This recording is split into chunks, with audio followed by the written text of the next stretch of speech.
আসসালামু আলাইকুম বন্ধুরা, আপনারা দেখতে পাচ্ছেন যে এই বছর একটু ব্যতিক্রমী নির্বাচন হতে চলেছে বাংলাদেশে।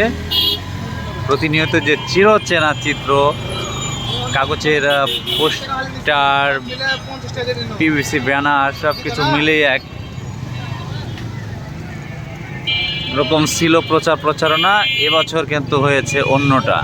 আপনারা দেখতে পাচ্ছেন এবার কাপড়ের তৈরি পোস্টার, ব্যানার, বিলবোর্ড ছাপা হয়েছে। দর্শক, আপনারা জানেন যে ত্রয়োদশ জাতীয় সংসদ নির্বাচন আগামী 12ই ফেব্রুয়ারি। এই নির্বাচনকে কেন্দ্র করে বাগমারায় যে প্রচারণার ভিন্ন আমেজ সে সম্পর্কে একটু কথা বলতে চাই ভবানীগঞ্জ পৌর বিএনপির সাবেক সাংগঠনিক সম্পাদক জয়নাল আবেদিনের সঙ্গে। তো এবারের এই প্রচারণাটা আপনি কিভাবে দেখছেন?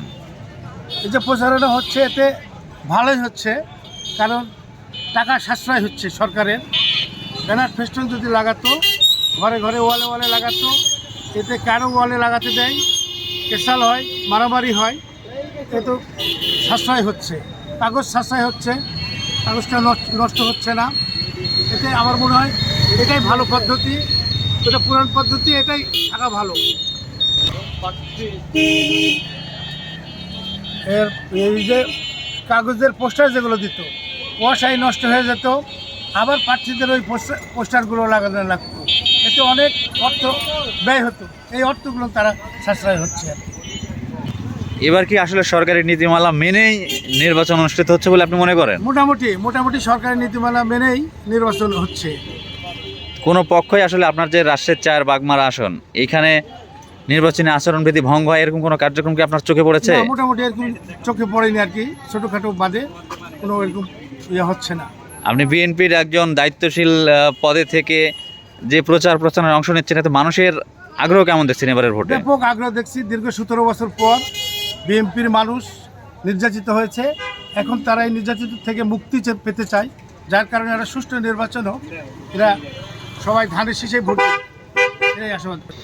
ধন্যবাদ আপনাকে, ভালো থাকবেন। সত্যি যেমনটি শুনছিলেন বিএনপির এক নেতার মুখ থেকে, বাগমারায় আসলে নির্বাচনী যে আমেজ, মূলত এটি প্রচারণা দেখলেই বোঝা যায়। এটি ভবানীগঞ্জ 0 পয়েন্ট একদম পোস্টারে ছেয়ে গেছে। তবে 4 জন প্রার্থী এবছর বাগমারায় নির্বাচনে অংশ নিলেও 2 জনের মূলত ব্যানার ফেস্টুন একটু বেশি চোখে পড়ছে বাগমারা উপজেলা জুড়ে। তো এই ছিল আজকের মতো। ভালো থাকবেন সবাই, সুস্থ থাকবেন এই কামনাই করছি।